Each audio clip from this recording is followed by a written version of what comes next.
Good afternoon. This is a notice of a special meeting of the Rancho Mirage City Council serving as the Housing Authority Board. Please join me in the flag salute.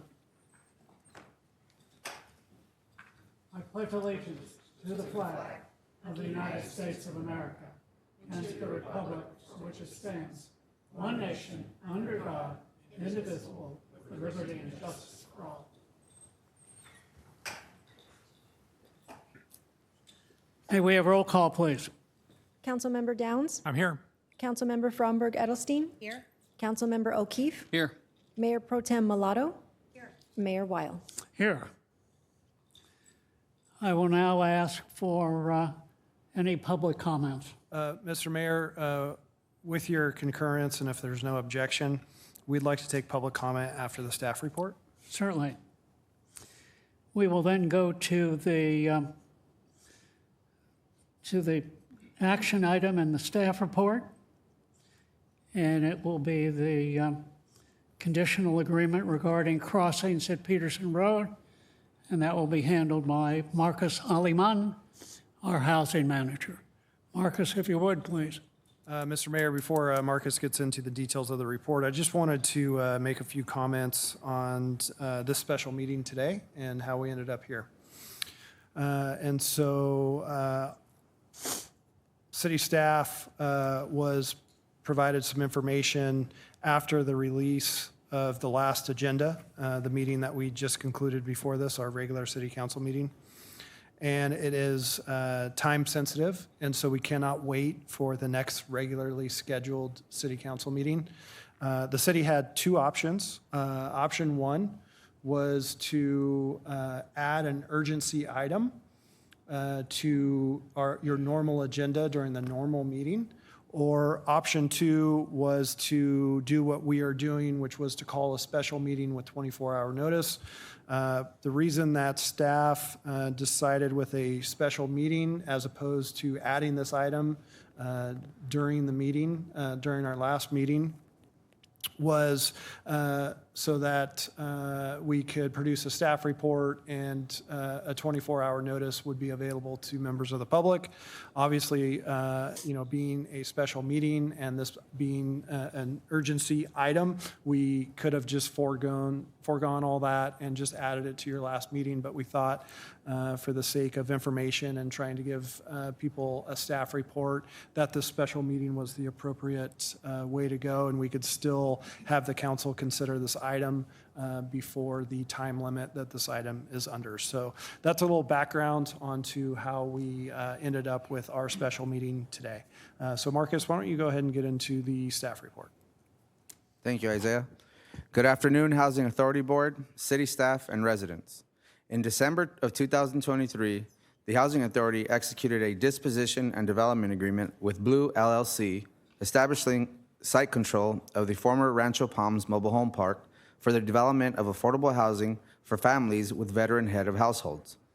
The development project, Crossings on Peterson Road, aligns with Rancho Mirage's commitment to regional affordable housing needs and providing housing opportunities for all.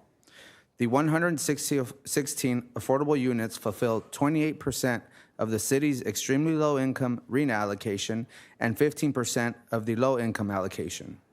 This project was entitled in December of last year by the City Council. The next step of the process for Blue is to secure the necessary funding for the project, which given the current climate is no easy task.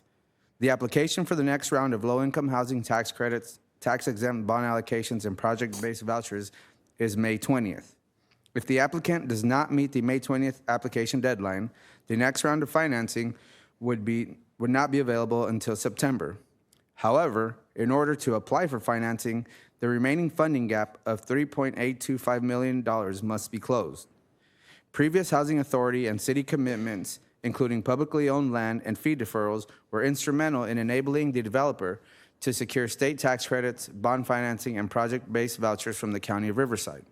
However, a final local contribution is required to close that last funding gap to move the project forward. Blue LLC has requested the Housing Authority contribute the $3.825 million in the form of a residual receipts loan. This contribution represents 4.4% of the $88 million project cost. The Housing Authority's contribution is essential to closing the remaining financial gap and ensuring the project has the best possible chance of developing and maximizing other funding sources. Without this additional commitment, the project risks delays, loss of leveraged funding, or even cancellation. By stepping forward at this pivotal moment, the Housing Authority gives the crossings on Peterson Road its best chance at breaking ground and delivering critically needed affordable homes for veterans and working families. Staff recommends that the Housing Authority approve the conditional agreement regarding crossings at Peterson Road with Blue LLC regarding financial assistance in the form of a residual receipts loan totaling $3,824,846 and authorize the Housing Authority's Executive Director to execute the agreement and take further steps to effectuate the same. This concludes my presentation, and I am available for any questions. Also available for questions is Mark Brigley, Vice President for Blue LLC. Thank you, Marcus. Please. Thank you all for your time this afternoon and for considering additional support. As Marcus mentioned, it is needed to close the funding gap so that we can compete for competitive financing at the state level. And again, thank you for considering this request, taking the time to be here today, and I'm happy to answer any questions you might have. Okay. Do you want to call for? Go ahead, Mark, why don't you go ahead and have a seat, and we'll bring you back up if there's any council questions. So, Mayor, if we want to do public comment at this point? Yes, I will. Any public comments? Yes, Brad Anderson.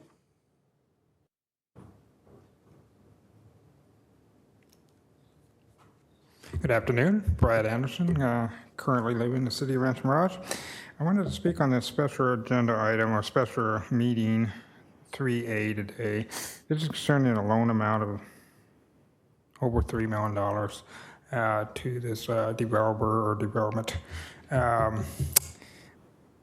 I did shoot out some written comments. Hopefully you received them at 4 o'clock today. I'm concerned about the city manager went into detail about the notice of this meeting, and I don't share the views that this is an emergency and it should have a meeting or urgency clause of the special or the regular meeting. Just because this is not a city issue. This is a private entity issue, and they're asking for a loan. So in theory, any organization that comes to the city to ask for a loan could have a special meeting. And that's really not the purpose of having special meetings or even urgency clauses. But I'm lesser than you, and I don't want to do that. I'm in strong opposition to this, just because of the notice to the public of this $3 million or over $3 million loan. This is the city's money, and should it be, I was going to say squandered, but squandered is not the right word, let out in this fashion. I mean, it's like the Jessup dealership.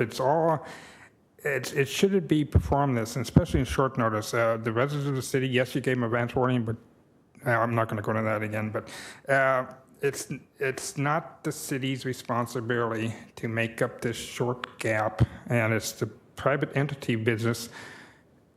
This May 20th deadline was foreseen. It was seen in the future. Anybody could have known that. And if something fell through, some financing, that's on them. And they can definitely ask the city, but the city's gone to a great expense to make this happen already. So I got a feeling it's already a done deal. And it's a shame, because the population of the city shouldn't be financing this type of social housing, I call it social housing, in this fashion or this manner. And I guess I did drive by it on the way over here today, and I noticed a dead palm tree, which I could never have on that lot. But I don't know.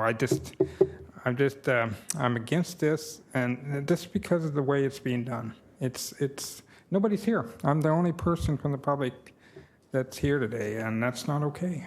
And there's people that live around that development that should be aware of what's going on, and let alone the funds from the city being withdrew. Thank you. Thank you. That was the only speaker. Okay. Want to bring Mark back? Okay. Council comments. Let me say this. I can start in saying that I think it's a wonderful opportunity that we all recognize the obligation that we have to provide affordable housing. We have an opportunity here to assist in effectuating that development. This particular project is most appealing. It's on a property that lends itself to affordable housing for a number of reasons, separate and apart from the fact that veterans head of household appeals to the city and the public and fills a need.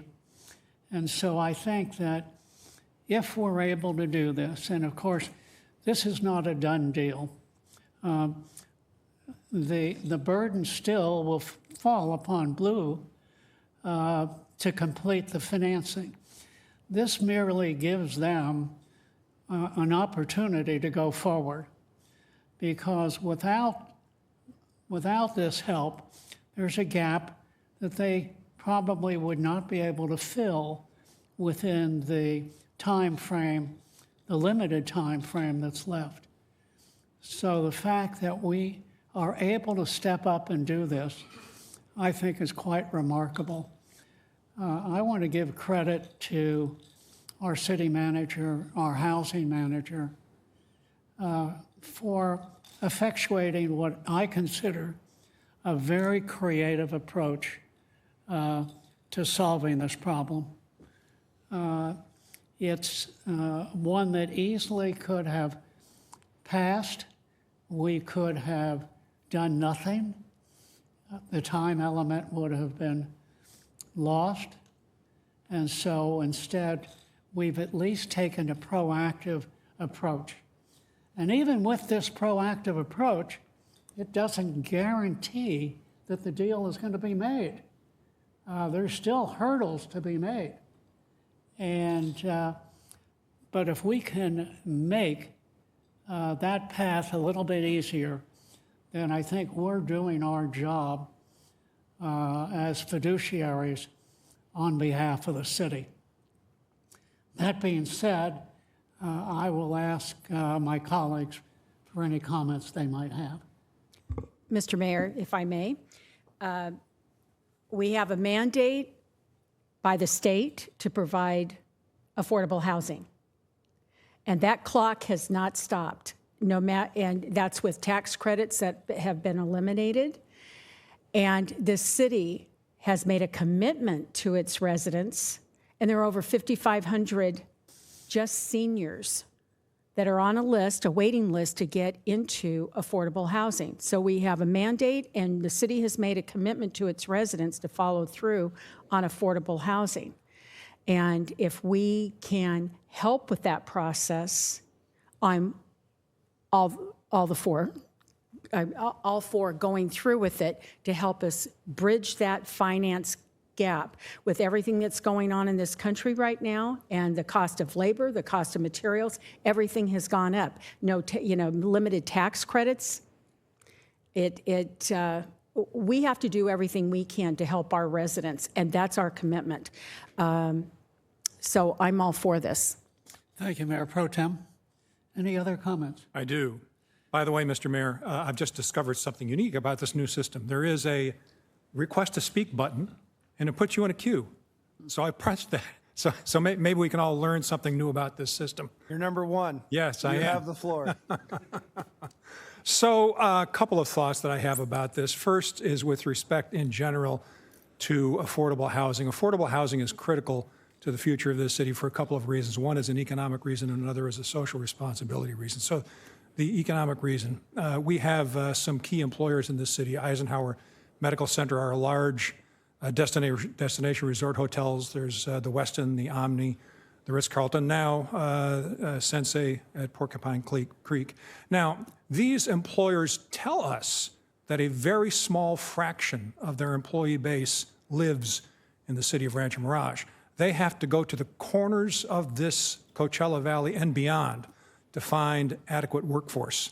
This is key. Affordable housing is key to our finding a way to provide adequate employees and employee base to our key employers. And these employers provide important benefits, economic benefits to this city in the form of property taxes, sales taxes, transient occupancy taxes. So it's critical for us economically to operate a vibrant future for this city. And the way to do that is to make sure that our key employers have access to an employee base that lives in this city. And affordable housing, the approach that we've taken to affordable housing over the last couple of years on this council will do exactly that. Now, I said there are two reasons. One is an economic reason. The other is a social responsibility reason. The social responsibility reason is a lot easier to talk about. It's just simply the right thing to do.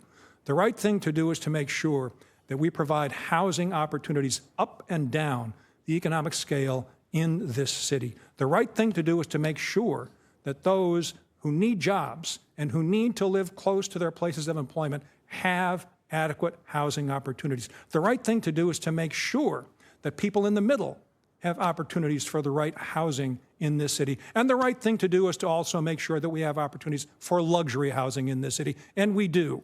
We have housing opportunities up and down the economic scale, and this is a critical option, affordable housing, that frankly this council until the last couple of years has not addressed in the past. This gives us an opportunity to do that. The second thing that I want to talk about is the timing issue here today. So it's $3.8 million, but the key is, as we now know, if this isn't done within the next 5 days, if we don't find a way to plug this gap for the blue companies, then this problem extends. It extends for months.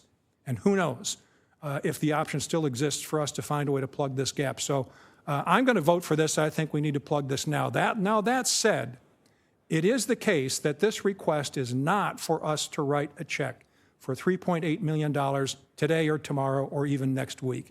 This request is for us to sign a letter that says that at some point in time in the future, we will write that check. We have plenty of time to see if we can find other ways to solve this problem.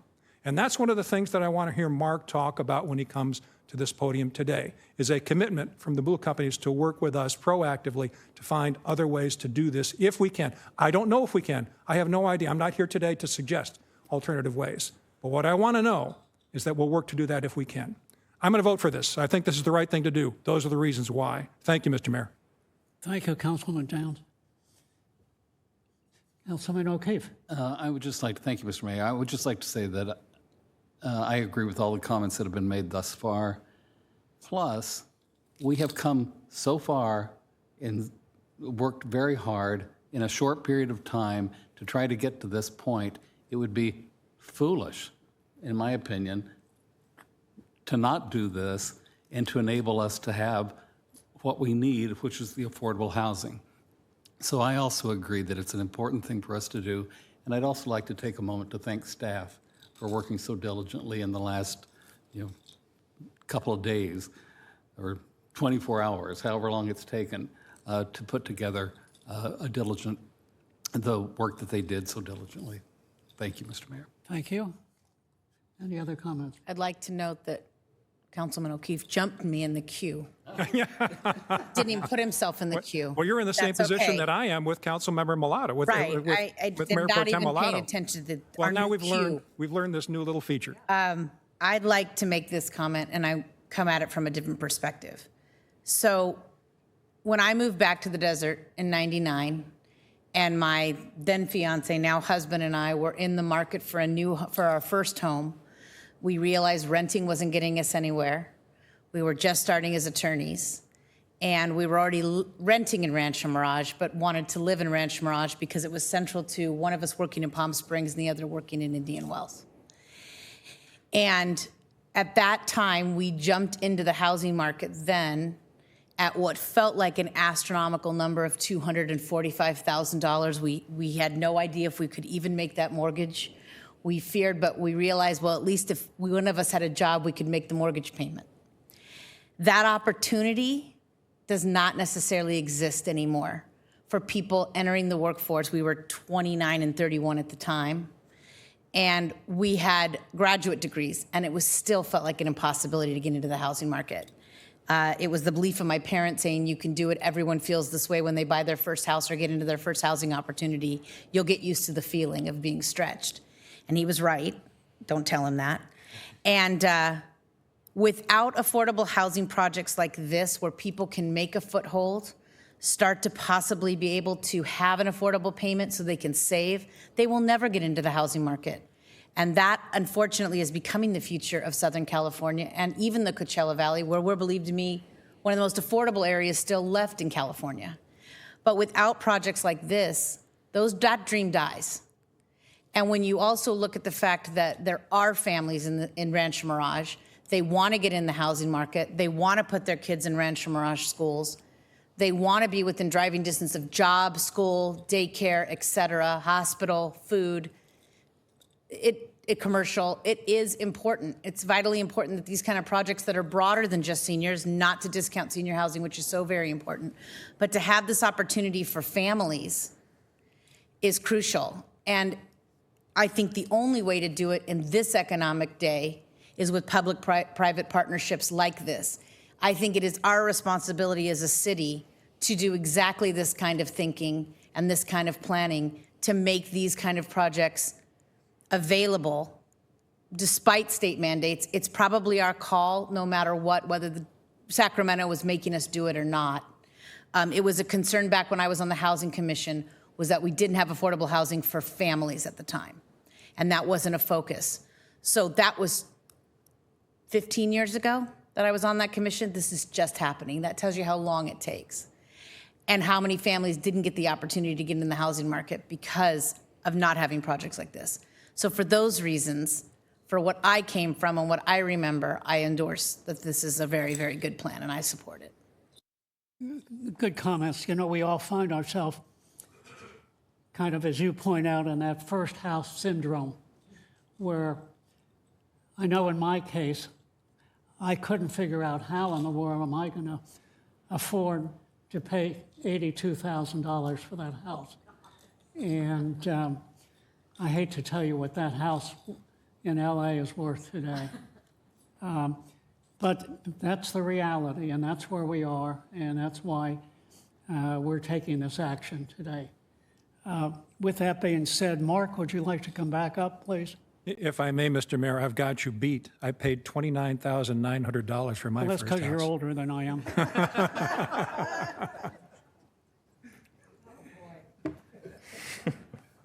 Well, Yes, I was a millionaire and I didn't know it.